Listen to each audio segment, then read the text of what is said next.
Hello! I've got another sketchbook, would you believe it? Not that I've finished any other sketchbooks, but Arrtx offered to send me one of their lovely new ones and I just couldn't resist it. I mean, it's so pretty. And I had one of their other little sketchbooks earlier in the year, which I've done a video on this little guy. So I just thought it would be nice to get another one. I've been working in a whole bunch of other sketchbooks as well. This one is never ending. You can see I've gotten through most of it, but there's still pages left, still that much, and it just feels like this one is never going to finish. I've been working in it most days lately and I'm so sick of it. Quite often when I get near the end of a sketchbook I run out of steam on it and I just want to start a new one and not have to finish the old one. But I am determined to finish this, and when I eventually do, I will have a flip through video showing you everything in this sketchbook. I was hoping to finish this before I started a new one, but it kind of turned up and oh, it's so pretty.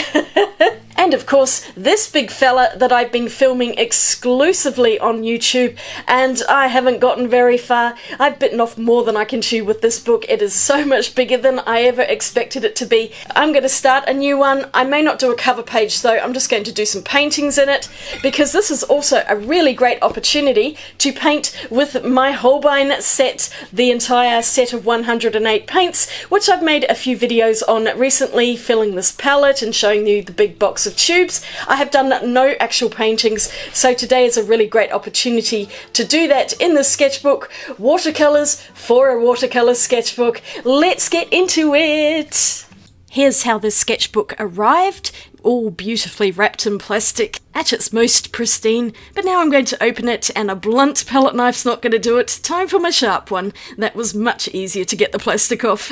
Although I did also use some scissors as well, because it always takes me ages to open these things on camera. But this is 100% cotton, highly absorbent, colour lifting and cold press with 24 pages, 300 GSM, so nice and thick paper, a hardback cover, and a square format, which is really great for filming. Here's the other little one that they sent me earlier in the year, and I have a video on this too.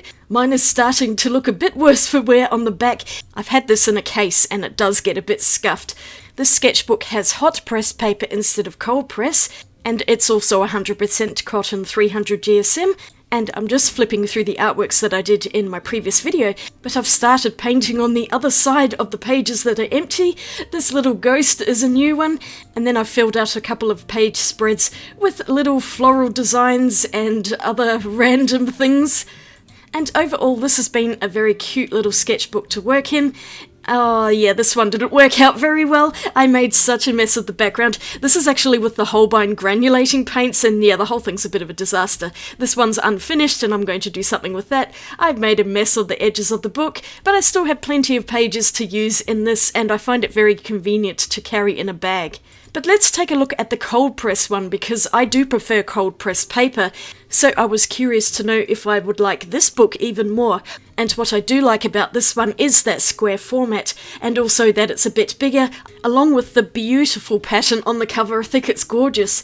This book is beautifully bound, very sturdy, although with the type of binding I did have some issues, which I'll get to a bit later. The first page that I flipped is just a smooth paper, it's not watercolour, but the page side on the right is watercolour paper.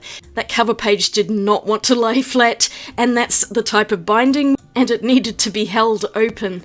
The paper itself is definitely cold press. You can see the texture there. I'd say about a medium roughness, so not super rough but also not as smooth as the other sketchbook, which has much smoother hot press paper. And here are the two papers side by side, so you can see a big difference in that texture. It's entirely a matter of preference as to whether you like smooth or rougher. I prefer the cold press because certain granulating watercolour paints work better on it, and just general watercolour paints, to be honest. The paper's nice and white, I really love that. I don't really like cream paper because white just really showcases all colours without adding a warm tinge to them. And maybe you can see the slight issue I'm having. Because of that binding, it does not want to lay flat, at least on those first few pages. Now, it lays flat from the middle of the book, but when you're starting it out, it's extremely difficult to get those pages to lie flat so that you can use both sides. Oh, and one other thing, these pages are perforated, as the first sketchbook is as well. So you could tear pages out, but I can't bring myself to do that. They all have to stay in the book. But the option's there if you want it. I couldn't think of what to do on the first page, so I'm going to skip over it and actually start on the first page spread, so over the page here. That's much better. Now, if you are only going to work on the front side of the page, you won't have to worry about the paper sitting flat, but because I want to do an entire spread, I've just stuck a little box of paints in there just to hold it up, basically, so that I can get a nice flat page and use my watercolours on it without running everywhere. It's still flipping up though because that binding's really tight, so I've had to weigh it down, and I did end up using a clip in a while. But I need some redemption for myself, because as I showed before, I'd done this painting in the smaller sketchbook. It's an absolute disaster. I painted the background with granulating paint as well, and it just doesn't look right. I tried to add some hearts to hide my messes there, but the whole thing is just a horrible mess, and I really want to redo this on the cold press with a larger spread of paper. And I decided this after I'd filmed my introductions, so I'm going to use my set of Holbein granulating paints, which I showed in my previous video, for this painting, because I really do want to recreate those colourful leaves, and these are the paints that I used.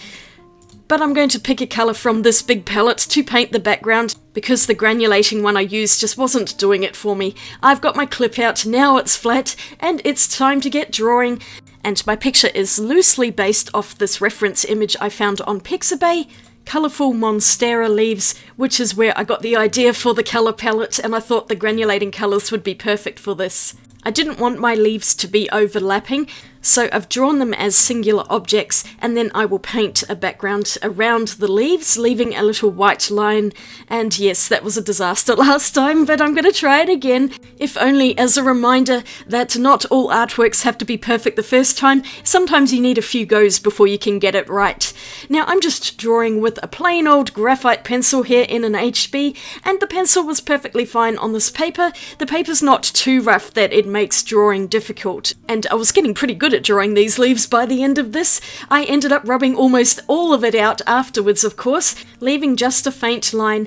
And now I'm picking at different granulating colours and just dropping them into each other so that they can spread out on the paper. I'm using wet on dry and then wet on wet when I add a second colour. And the reason I didn't go wet on wet from the start is because I really wanted to control where the colours go a little bit more rather than one colour just running over the entire area. And because these are quite small, detailed leaves, you won't see a huge amount of granulation, although it is there. It's just harder to see in a smaller area. Granulating paints are more noticeable when you paint over a large area.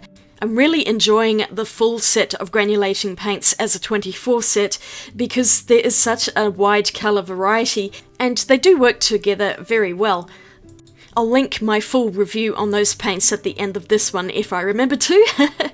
And speaking of linking, I will of course add all of the links for this Arrtx sketchbook. They're available on their website and also on Amazon. There are a few different sizes, but I'm liking the square one the best so far. When square sketchbooks are open like this, they fit just perfectly on the camera, which is why a lot of YouTubers use square sketchbooks. And what I like about this one is not only does it have lovely watercolour paper in it that's pure cotton, it's also a really nice size in that it's not too big. That other square sketchbook that I'm working in, it's just proving to be a bit too large for my liking, which is why I'm struggling with it. I just wish this one had been around when I was looking for a new sketchbook at that time, because I probably would have gone for this one instead. Less pages, not as big, and I would easily fill one of these in a year, whereas that other one's going to take me much longer. The actual quality of this book is excellent, but the only potential deal breaker is if you were wanting to use a book when travelling. Because this one has a bit of issue laying flat, as I've shown you here, it might not be the right one for you in that case. But if you're only working on one side, or you're able to clip it open like I have here and maybe just stick something in that little cavity, then this book is really great, and I like it a lot. I'm not just saying that because they sent it to me for free. It is genuinely a good product, and I do try to be as unbiased as possible when I'm doing these reviews. And usually I'll only accept things when I know they're probably going to be really good, like this is. And now I've switched to my regular Holbein paints. I'm using their wonderful indigo. It is one of the best indigo watercolours out on the market. Check it out if you haven't got the Holbein one. It is such a beautiful deep blue, and you can just see how thickly it's going on. I'd only added a small amount of water, but the mass tone is really fantastic, and it's one of my favourite Holbein paints. I left it to dry, and I'm going to call it done for now, although I may revisit this one because I think I want to paint another layer on the background just to even it out a bit more. But the granulating paints look fantastic, and I just think those worked really well for this painting. I'm so much happier with this one, and I feel like my second attempt at this particular painting was much more successful than the first one, which is a total mess. I'd also drawn black outlines around the leaves, and I didn't like that either, so I left that step off in my second one, just using those light graphite lines. And just in case you were wondering, I did not film that first one. That was something I did off camera. But now I'm ready to tackle the first page. And I'm actually going to do a full painting on this. I'm not going to have this as my title page. I'll do something on that shiny front cover at some point, but I was trying to smooth the front page down, and I'm just protecting the paper from my hands here. If I had started on this page, I wouldn't have had this issue, but never mind, that's okay. I'll just clip it down for a little while, and once the book is closed for a while, the pages will settle back down. And for this first page, I found this photo of a blue and yellow macaw. Here's the original wide format. I've just zoomed it in so it's a square and I can copy it like that more easily. And I'm all ready to go. Now for this one, I'm using that same pencil because it was right in front of me. And I'm doing my best to sketch out the lines so that the bird is properly in proportion, and I didn't do too badly with this in the end. I'm getting better at drawing over time. I had to take that clip off though because it was in the way. The trick with drawing on watercolour paper is to draw as lightly as possible, because if you do want to rub out mistakes, you don't want to have left indentations in the paper. It is quite susceptible to that, and it doesn't like to be erased too much, so I try not to. I'm using the regular Holbein watercolours for this painting and not the granulating ones, although some of the Holbeins have natural granulation in them anyway. But the colours are absolutely gorgeous in the set, and there is so much to choose from. I'm really enjoying painting with this palette. It was a little bit daunting to begin with, but now I've gotten used to there being so many colours. It's really fun just picking some out to use in a painting, and having such a wide range of choice means I don't really have to mix anything. I could just pick out the colour I like and not have to worry about anything else. I know some people are sticklers for colour mixing and colour theory, but I prefer not to mix when I don't have to. I just like to choose a colour when it's visually in front of me and then go with that. And if I need to mix further, I usually do it on the paper. I'm adding in a couple of yellows here, one warmer than the other, and I did leave a little bit of white showing through from the paper as kind of a natural highlight. Which is the great thing about cold press paper, you can do that more than with hot press. I'm adding in a very light grey to the white parts of the parrot. I had started going in with the darkest colour, and then I remembered I needed to paint in the yellow first before I go in with the black, because yellow will just smudge on the black, whereas the black will go over quite nicely. And I think I ended up using the Payne's grey out of the set rather than a pure black. But honestly, I couldn't tell you exactly which colours I used because I was just randomly dipping into different wells. The beak was definitely the hardest part to get right, and my paint had run into each other a little bit because I hadn't left the paper to dry long enough, but that's okay. I'll just go over that a few times and fix it up. Now I'm adding in the details of those dark feathers and the tiny pupil in its eye, and painting in the darkest part of the plumage with black and some deep blue there, just mixing them together on the paper. So it's a wet on dry but wet on wet with the different colours that mix together. And then I decided I was going to paint a background just in dark green and another brown colour, mixing the two together once again on the paper so it just combines naturally. And this cotton paper behaved really well. You can see there's no cauliflowering on the paper. It's doing what it's meant to do. So the sizing in this paper is excellent, and it behaved exactly as I would want high quality paper to work. You know, not getting any nasty lines. It just blends in beautifully with each other. water. Sometimes you have to go over it a little bit, and that's just because I add too much water in a few places and it needs to be fixed. Once it had dried, or mostly dried, I started going in with a fine liner pen, also to show you that pen works well on this paper and there's no issues with drawing, there's no feathering, anything like that, at least not with this particular fine liner that I'm using, which I guess is a rollerball. And last but not least, I'm adding in my favourite white pen highlights to really light up the edge of the beak and just to fix up a few little areas in the feathers and make them look more natural. A few more details with the black pen, and I was pretty much done with this one. I signed and dated it because I haven't actually got a cover page yet and I want to remember when I first started this book. I'm really happy with how this painting turned out. I'm so glad this is on my front page. The paper's great, the paints are great, and I have nothing negative to say whatsoever about any of the things I used today. But as you can tell by being only halfway through this video, I'm not done yet. I had some more ideas, so I'm flipping over to the next page spread and gently massaging that book binding so it will lay flat. I think it will get better over time. It's just because the book is really new and sometimes that binding is quite stiff. I managed to fit my entire palette on this page so you can see me using it, and I've saturated that page with water, so I'm going to use wet on wet technique here, and I'm doing a good old fallback, a galaxy. What I was wanting to do here was just see how much water this paper would take and how the paints would behave on it when there's lots of water for them to run into. I love this palette so much, it's really fun to use, and I just love the pinks and purples in the Holbein range. I've got another piece of paper just sitting underneath so that I didn't let the paint run all through the book. And I also didn't tape the page, so I'm painting right to the edges.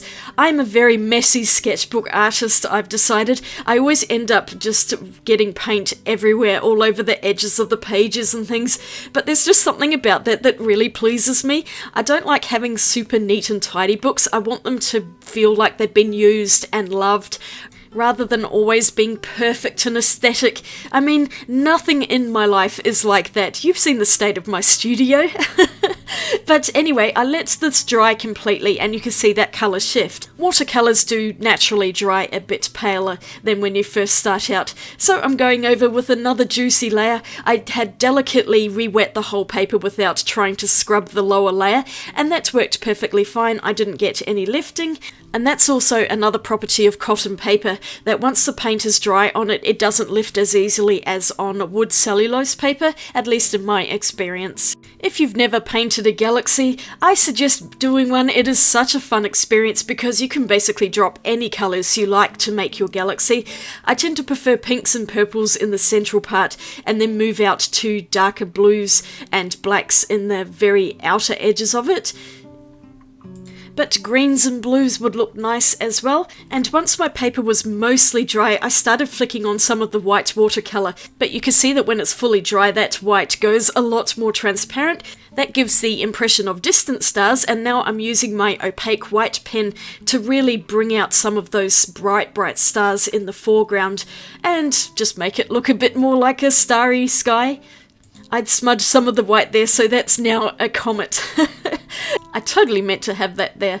Now normally I would draw a silhouette in front, but I just didn't want to do that today, so I'm just going to go around the edges and draw in a black border. I was thinking it would be a galaxy view through a window.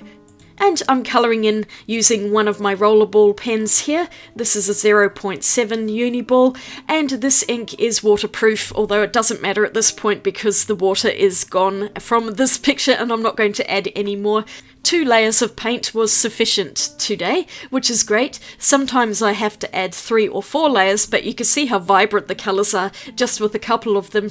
And there's a little bit of granulation from, I think it's the cobalt violet. That looks really great on this paper. I had to re-roll the top line because it wasn't straight for some reason. But I fixed that up easily, and just colouring in the last little bit here. I think this has turned out so well. This is one of my favourites of the day too. Just look at that cobalt granulation and how vibrant the colours are on this white paper. That's why I like white, just so you can get that beautiful colour saturation. It hasn't ruined the back of the page, and the page is just a tiny bit buckled, even though I used a load of water on that. That will flatten down over time. I've got one more side here that needs to be filled, so I'm going to do that now. And I'd taken this photo recently and printed it out. I thought I would put this flower here. Obviously I'm going to have to mentally crop it a little bit. And this ended up being the most difficult drawing of the day. Do you think I could get the proportion of those petals right? No, I just couldn't see it. I think it's also because I hadn't digitally cropped the image, so I could see it as a square. I was working from a rectangular piece of paper and it was just really throwing me off, but I managed to get there eventually, I think. I was just looking at this going, it doesn't look like the flower and I don't know how to fix it. It's a hibiscus, by the way. I couldn't think of that word earlier. But I had to rub out the lines a few times. It was this central part that just didn't look right to me.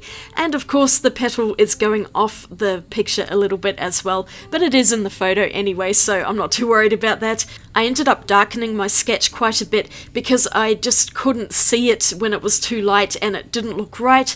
Once I started colouring in a few lines and shading it a bit, it then started to more closely resemble the hibiscus, but at this point I was getting a bit mad with it and I left it for a little while. Then I came back and just did the shading so I could see the petals looking how I wanted them to, and then I've just gone, you know what, I'm just going to paint it and not worry too much about the perfection of this thing.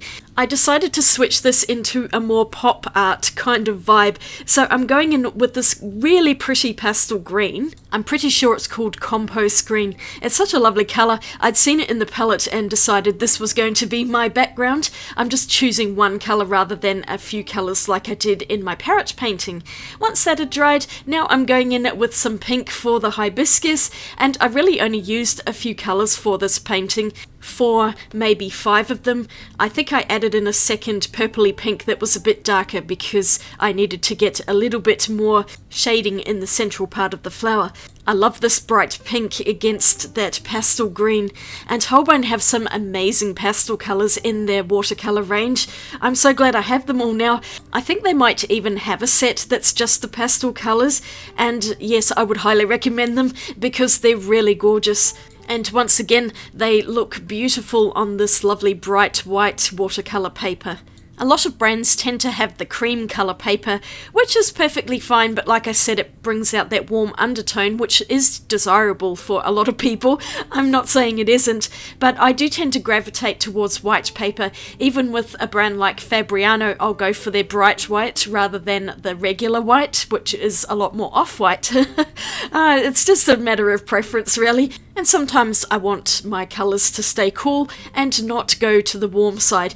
This painting is very cool overall, and I did use one of the pinks that's also in the galaxy there so that the two pages would kind of tie together, even though they're entirely different subjects. I added a little bit of darker pink in the middle and just getting some texture on the petals, so it's not just one giant pink blob. You can actually see some petal definition there. And I added in a little green stalk and a leaf because it just needed something in that corner there, mixing in a couple of greens together on the paper.